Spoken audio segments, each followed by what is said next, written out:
Good morning students. आज हम 11th class का थर्ड चैप्टर समानता उसको जो है कंटिन्यू करेंगे, उसको आगे बढ़ाएंगे। आज का टॉपिक हमारा रहेगा वेरियस काइंड्स ऑफ इक्वेलिटी, यानी कि समानता के विभिन्न रूप। ठीक है, जैसे हम जो है ये क्वेश्चन आपका जो एग्जाम में 6 नंबर के लिए आ सकता है, तो आप स्टार्टिंग करेंगे। सबसे पहले जो है इंट्रोडक्शन लिखेंगे, भूमिका लिखेंगे। भूमिका में आप कैसे स्टार्ट करेंगे क्वेश्चन को, बिल्कुल स्टार्टिंग से स्टार्ट करेंगे। ठीक है, तो जैसे क्या होता है कि समानता जो है, समानता बेसिकली जो है अलग अलग इनके जो भी दार्शनिक हुए उन्होंने समानता को अलग अलग तरीके से डिफाइन किया है। लास्की ने जो है समानता को 2 प्रकार का बताया है। पहला तो उसने बताया है राजनीतिक समानता और दूसरा आर्थिक समानता। जबकि बार्कर ने जो है उसने भी 2 प्रकार की समानताओं की बात की है, केवल वैधानिक समानता और सामाजिक समानता। बट इन एक्चुअल जो है हम जैसे अब पढ़ेंगे समानता के प्रकार, वेरियस काइंड्स ऑफ जो है इक्वेलिटी, तो मैं आपको जो है टोटल 6 काइंड्स ऑफ इक्वेलिटी पढ़ाऊंगी। ठीक है, जिसमें सबसे पहले हम बात करते हैं प्राकृतिक समानता की। प्राकृतिक समानता यानी कि नेचुरल इक्वेलिटी। ठीक है, फ्रांस की क्रांति 1789 और फिर अमेरिका की स्वतंत्रता घोषणा पत्र, ठीक है, 1776। इन दोनों में क्या बात कही गई थी? इन दोनों में इस बात पर स्ट्रेस दिया गया था कि जो भी मनुष्य पैदा होता है वो सब क्या है, वो प्राकृतिक रूप से स्वतंत्र पैदा होता है और समान पैदा होता है। ठीक है, तो वो किसी भी प्रकार का अगर उसके साथ असमानतापूर्ण व्यवहार किया जाता है तो वो सब क्या है, वो सब मानवकृत है, मानव ने बनाया है। यानी कि अकॉर्डिंग टू फ्रांस की क्रांति के विचारधारा और अमेरिका की जो स्वतंत्रता घोषणा पत्र है, वो क्या कहता है सीधे तौर पे, वो क्या कहता है कि प्राकृतिक स्वतंत्रता का समानता का अर्थ क्या है? प्राकृतिक समानता का अर्थ यह है कि मनुष्य जन्म से सब समान होते हैं, इसलिए जो है उनके साथ समानतापूर्ण व्यवहार किया जाना चाहिए। लेकिन बेटा इसका बहुत सारे जो हैं दार्शनिक, बहुत सारे फिलोसफर्स हैं जो इसके बात के अगेंस्ट हैं। आप खुद जो है थोड़ा इसको लॉजिकली सोचेंगे तो आप खुद इस बात का जो है खुद सोच सकते हो कि जैसे क्या होता है, जैसे हमारे हाथ में 5 उंगलियां हैं तो ये 5 उंगलियां भी बराबर नहीं हैं। अगर जो है एक ही फैमिली में 2 ब्रदर हैं तो वो 2 ब्रदर्स भी सेम नहीं होते हैं, उनकी भी हैबिट्स अलग अलग होती है। तो इस तरीके से जब हम ये देखते हैं कि कोई भी व्यक्ति जो है, जो प्रकृति ने उसे पैदा किया है, लेकिन प्रकृति ने भी उसमें समानता नहीं रखी है। प्रकृति ने भी उसमें बहुत सारे वेरियस टाइप्स ऑफ जो है उसके अंदर इनइक्वेलिटीज बना के रखी है। ठीक है, तो यहाँ पर जो ये प्राकृतिक समानता का कॉन्सेप्ट है, इसका विरोध बहुत ज्यादा किया गया है। तो यहाँ पर देखिए GDH कॉल है, उन्होंने डेफिनेशन दी है बहुत ही अच्छी। ये व्यक्ति शारीरिक बल, पराक्रम, मानसिक योग्यता, सृजनात्मक प्रवृत्ति, समाज की सेवा भावना और सबसे अधिक कल्पना शक्ति में एक दूसरे से भिन्न होते हैं। ठीक है, ये इतने सारे वेरियस जो हैं, ये इतना सारा जो है वैरायटी बताई गई। देखो सभी क्या होते हैं, देखो व्यक्ति शारीरिक बल, देखो कोई कमजोर होता है, कोई पावरफुल होता है। ठीक है, पराक्रम के किसी में रिस्क लेने की ज्यादा जो है कैपेबिलिटी होती है, कोई ज्यादा रिस्क नहीं ले पाता है। उसके बाद मानसिक योग्यता कि कोई जो है मेंटल लेवल किसी का ज्यादा होता है, कोई ज्यादा स्ट्रेस ले सकता है, कोई ज्यादा काम कर सकता है, कोई ज्यादा विचार कर सकता है। ठीक है, और कोई नहीं कर सकता है। सृजनात्मक प्रवृत्ति यानी कि क्रिएटिव पावर, जो क्रिएटिविटी जो होती है कि चीजों को एक अलग अलग प्रकार से सोचना, तो वो भी सबकी क्या होती है, सबकी अलग अलग होती है। सभी लोग एक जैसे नहीं सोचते हैं, सेम मुद्दे पर सेम विचार कभी भी नहीं होते हैं। समझ रहे हैं आप बात? तो सभी लोगों में विचारों की असमानता पाई जाती है। उसके बाद समाज सेवा की भावना, कि सबके अंदर ये भावना नहीं होती है कि सब जो है सोसाइटी के लिए कुछ ना कुछ करना चाहते हैं, समाज के लिए कल्याण के भावना रखते हैं, ऐसा भी जरूरी नहीं है। और सबसे अधिक कल्पना शक्ति में एक दूसरे से भिन्न होते हैं। कल्पना शक्ति यानी कि हर एक इमेजिनरी जो पावर होती है वो हर व्यक्ति की अलग अलग होती है, इमेजिनेशन सबकी अलग अलग होती है। वो कोई भी व्यक्ति किसी अलग प्रकार से एक ही बात को अलग अलग प्रकार से अलग अलग व्यक्ति सोचते हैं। तो इसलिए जो ये प्राकृतिक समानता वाला कॉन्सेप्ट है, इसको जो है इसका काफी विरोध किया गया कि प्राकृतिक समानता कुछ नहीं होती है, प्रकृति ने भी जो है मनुष्यों को असमान बनाया है। सेकंड पॉइंट है हमारा, सेकंड समानता है हमारी नागरिक समानता, यानी कि सिविल इक्वेलिटी जिसको हम कहेंगे। देखो नागरिक कौन होते हैं? बेसिकली नागरिक जो है, यहाँ पर हम नागरिक समानता की बात कर रहे हैं। वैसे तो नागरिक कौन होते हैं? वैसे तो नागरिक हम उन्हें कहते हैं जिन व्यक्तियों के पास जो है देश की नागरिकता होती है, वो नागरिक कहलाते हैं। ठीक है, लेकिन जब हम इस तरीके के कॉन्सेप्ट्स की बात करते हैं तो वहां पर हम नागरिक किसे कहते हैं? जो भी एक राज्य के अंदर रहने वाले सभी लोगों को हम नागरिक कहते हैं। ठीक है, तो चाहे वो विदेशी नागरिक हो, तो सभी को क्या होता है, सभी लोगों को क्या प्राप्त होती है? सबको जीवन की स्वतंत्रता, जीवन स्वतंत्रता, परिवार बनाने की, धर्म अपनाने की, इन सब चीजों की पूरी तरह से समानता होती है। ये सारे अधिकार जो है समानता के आधार पर सुरक्षित रखे जाते हैं। ठीक है, किसी व्यक्ति को भी अपना जीवन जो है समाप्त करने के लिए उसके साथ जबरदस्ती नहीं की जा सकती है। उसको स्वतंत्रता जो है प्राप्त होती है। उसके साथ रंग, जैसे लिंग, रंग, जाति, धर्म, किसी भी आधार पर कोई भी उसके साथ भेदभाव नहीं किया जाता है। ठीक है। सेकंड है कानून के समक्ष समानता के नागरिक समानता। एक और बात कहती है कि मनुष्य जो भी समाज के अंदर रह रहे हैं उनके साथ जो है धर्म, जाति, लिंग, इस तरीके के भेदभाव किए बिना जो है कानून के समक्ष सबको समान समझा जाना चाहिए। यानी कि अगर कोई भी व्यक्ति, चाहे वो देश का प्रधानमंत्री हो, चाहे वो कोई साधारण व्यक्ति हो, ठीक है, चाहे कोई शॉपकीपर है, चाहे कोई बैगर है, तो एक तरीके का जिसने भी जो है अपराध किया है उस समान अपराध के लिए समान दंड का प्रावधान रखा गया है। तो ये होता है नागरिक समानता के सभी लोगों को जो है देश के नागरिक होने के नाते, देश के अंदर रहने के नाते जो है उनको इन सब चीजों की समानता प्राप्त होनी चाहिए बिना किसी भेदभाव के। ठीक है। उसके बाद थर्ड पॉइंट देखो बेटा, थर्ड पॉइंट है सामाजिक समानता यानी कि सोशल इक्वालिटी। मनुष्य जो है समाज के अंदर रहता है, सब जानते हैं ये बात। तो समाज में रहने के नाते जो है ये जरूरी है कि समाज में उसके साथ कैसा व्यवहार किया जाए, उसके साथ जो है समाज में समान व्यवहार किया जाए, किसी भी आधार पर उसके साथ भेदभाव नहीं किया जाना चाहिए। जो कि अक्सर समाज में देखा जाता है कि अलग अलग विश्व के अलग अलग समाज जो है अलग अलग चीजों को आधार बना करके लोगों के साथ भेदभाव करते हैं। ठीक है, मैंने यहाँ पर शब्द यूज किया है विश्व, not only India but world की बात मैंने आपको कही है। ठीक है, तो सामाजिक समानता को स्थापित करने के लिए क्या करना चाहिए? देखो, सबसे जरूरी है कि सामाजिक समानता जो है समाज के सभी लोगों को समान रूप से दी जानी चाहिए बिना किसी भेदभाव के। आप जो है इस बात को रट लीजिए, बिना किसी भेदभाव का अर्थ क्या है कि धर्म, जाति, लिंग, रंग, किसी भी प्रकार का कोई भेदभाव नहीं होना चाहिए। ठीक है, इसके लिए इंडिया में क्या कदम उठाया गया? देखो, इंडिया में जो है भारत के अंदर 1955 में जो है आर्टिकल 17 जो है उसके अंतर्गत छुआछूत का अंत कर दिया गया था। यानी कि एक जो है एक्ट बना करके, छुआछूत अधिनियम बना करके उसके अंतर्गत जो है छुआछूत को एक कानूनन अपराध घोषित किया गया है। उसके बाद हम एग्जाम्पल लेते हैं दक्षिण अफ्रीका का। दक्षिण अफ्रीका में भी रंग भेद की नीति का जो है बहुत लंबे समय तक रंग भेद की नीति को आधार बना करके सरकार ने लोगों का शोषण किया है।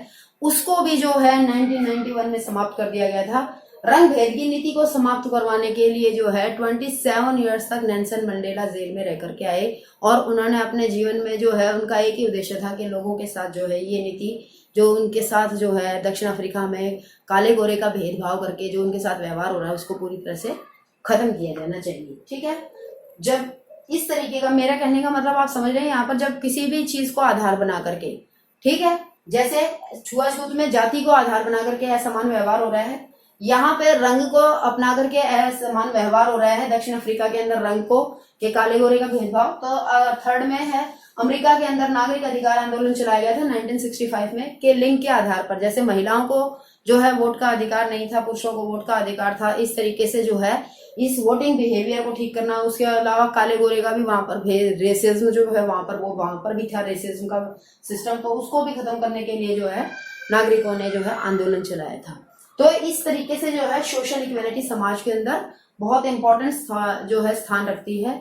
सोशल इक्वलिटी गवर्नमेंट के द्वारा, सरकार के द्वारा दी जानी चाहिए।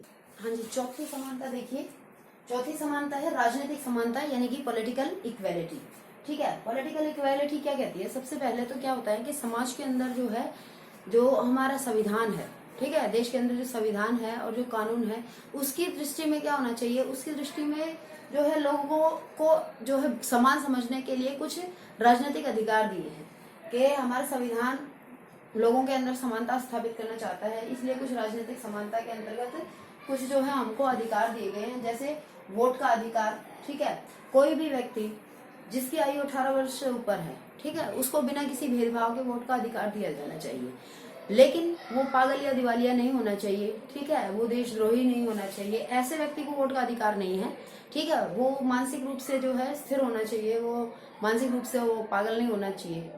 तो ऐसे व्यक्ति को वोट का अधिकार दिया जाना ये हमारा राजनीतिक समानता का पार्ट है। उसके अलावा भाषण की स्वतंत्रता यानी कि भाषण जो है भाषण देने में, प्रेस की समानता, प्रेस के लिए जो है प्रेस के मामले में वो स्वतंत्र होना चाहिए। संगठन बनाने में, कि किसी भी व्यक्ति को संगठन बनाने की छूट होनी चाहिए, चाहे वो किसी भी धर्म के हो, किसी भी जो है किसी भी व्यवसाय से संबंधित हो, तो उनको संगठन बनाने की छूट होनी चाहिए। सरकार की आलोचना करने की छूट, कि कोई भी व्यक्ति जो चाहे वो किसी भी जाति से संबंधित हो, ठीक है, किसी भी रंग से हो, कोई भी लिंग का हो, अगर सरकार गलत करती है तो उस व्यक्ति को ये समानता पूर्वक ये अधिकार है कि वो सरकार के गतिविधियों की, सरकार के द्वारा किए जाने वाले कार्यों की आलोचना कर सकता है। ठीक है, उसके बाद नेता के रूप में चुने जाने का अधिकार, ये भी क्या है, राजनीतिक समानता है कि कोई भी व्यक्ति, ठीक है, जो जो एज लिमिट रखी हुई है, जैसे लोकसभा के लिए 25 ईयर्स है, राज्यसभा के लिए 30 ईयर्स है, राष्ट्रपति के लिए 35 ईयर्स है, तो जो एज लिमिट रखी हुई है उसके बाद जो है वो उस एज लिमिट की जो है शर्त को पूरा करने के बाद और उस पर्टिकुलर जो है राजनीतिक पद के लिए जो भी योग्यताएं रखी गई हैं, उन योग्यताओं को फुलफिल करने के बाद उस व्यक्ति को क्या होता है, नेता के रूप में चुने जाने का अधिकार है, चाहे वो महिला हो, पुरुष हो, गोरा है, काला है, किसी भी धर्म से संबंधित है। ठीक है, इस तरीके से उसके साथ किसी भी प्रकार से कोई भेदभाव नहीं किया जाएगा। तो ये क्या कहलाती है, राजनीतिक समानता। जैसे जो है मैं आपको कुछ एग्जांपल्स बताती हूँ। देखो पाकिस्तान में क्या होता है, जैसे पाकिस्तान में ये रूल रखा गया है कि कोई भी गैर मुस्लिम व्यक्ति जो है उसको राष्ट्रपति पद पर जो है आसीन नहीं किया जाएगा, उसको राष्ट्रपति बनने का अधिकार नहीं है। कुछ ऐसे हमारे पास जो है कुछ ऐसे मुस्लिम कंट्रीज भी हैं जहां पर जो है महिलाओं को राजनीतिक अधिकार प्राप्त नहीं है, महिलाओं के साथ समानता का व्यवहार नहीं किया जाता है। ठीक है, इसके बाद नेक्स्ट हमारा पॉइंट है आर्थिक, फिफ्थ पॉइंट है आर्थिक समानता यानी कि इकोनॉमिक इक्वालिटी। ठीक है, इकोनॉमिक इक्वालिटी का मतलब क्या होता है, देखो यहाँ पर जो है आप इकोनॉमिक इक्वालिटी हम ऐसा बिल्कुल नहीं कह रहे हैं कि सभी लोगों को जो है बराबर धन का वितरण कर देना चाहिए, सबको जो है या सबको गरीब कर दीजिए या फिर सबको अमीर कर दीजिए, यहाँ पर वो बात नहीं है। यहाँ पर आर्थिक समानता से हमारा अर्थ क्या है, आर्थिक समानता से हमारे यहाँ पर अभिप्राय ये है कि कोई भी व्यक्ति, ठीक है, कोई भी व्यक्ति जो है ऐसा नहीं होना चाहिए समाज में जो अपनी मूलभूत आवश्यकताओं की भी पूर्ति न कर पा रहा हो। मूलभूत आवश्यकता यानी कि भोजन, वस्त्र और आवास। तो व्यक्ति को भोजन, वस्त्र और आवास ये तीनों चीजें अवश्य मिलनी चाहिए। इसके बाद जीवन उपयोगी वस्तुएं जैसे चिकित्सा हो गया है, शिक्षा हो गया है, बिजली हो गई है, पानी हो गई है, इस तरीके की सुविधाएं फिर उसको प्राप्त होनी चाहिए जिससे कि वो अपने जीवन का विकास कर सके।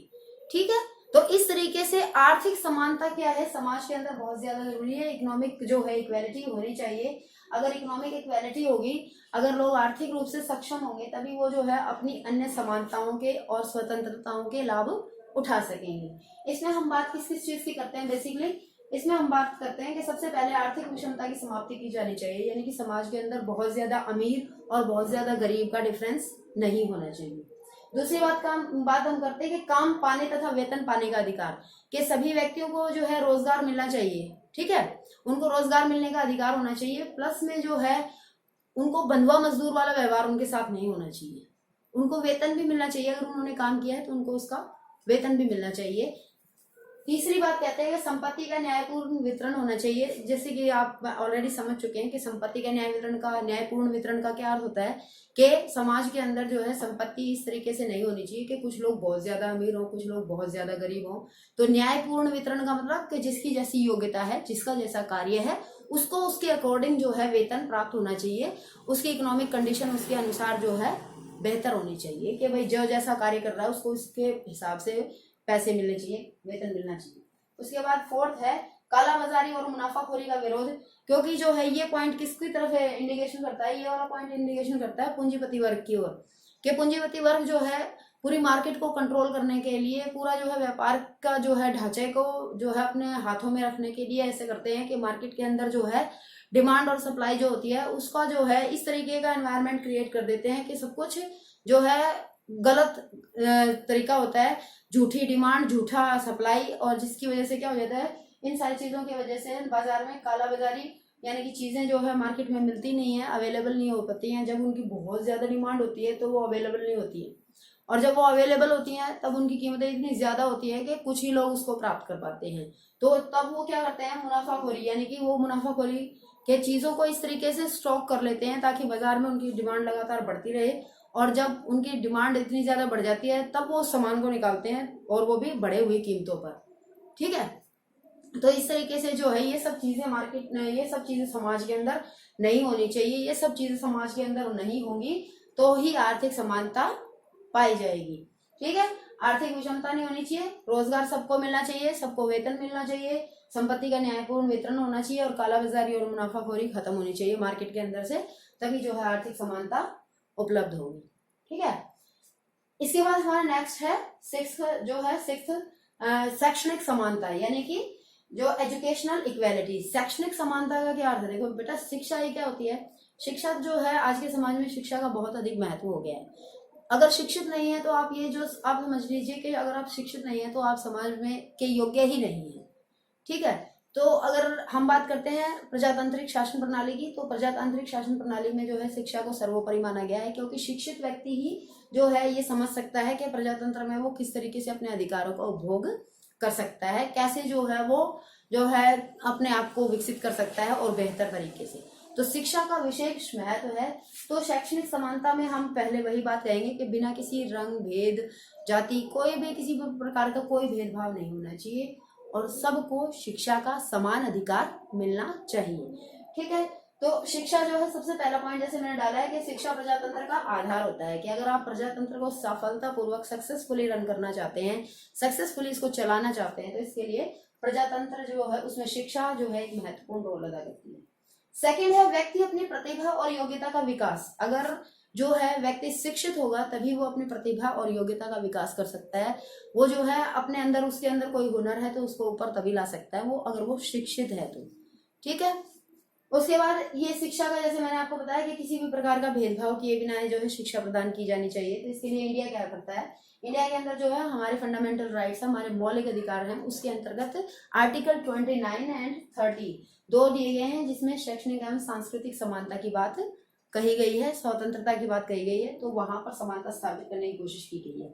उसके बाद जो है 86वां हमारा संवैधानिक संशोधन हमने किया था, उसके अंदर भी 6 से 14 वर्ष के बच्चों के लिए अनिवार्य शिक्षा का प्रावधान रखा गया है कि 6 से 14 वर्ष के बच्चों को शिक्षा अनिवार्य रूप से दी जानी चाहिए। ठीक है। ये सारी समानताएं होगी। टोटल 6 टाइप्स ऑफ जो है हमारी जो है इक्वेलिटीज हो गई हैं। उनको लिखने के बाद 1 बाय 1 लिखने के बाद जो है आप फाइनली क्वेश्चन को कंक्लूड करेंगे, निष्कर्ष लिखेंगे कि उपरोक्त सभी समानताओं का विशेष महत्व है। किसी भी समानता को हम एक या जो है किसी को कम या किसी को ज्यादा नहीं कह सकते। सभी समानताएं विशेष रूप से समाज में विकास के लिए अनिवार्य हैं, जरूरी है। ठीक है। आप सब इस क्वेश्चन को ढंग से जो है समझ लेंगे और याद करेंगे अपनी टेक्स्ट बुक से। Thank you all of you.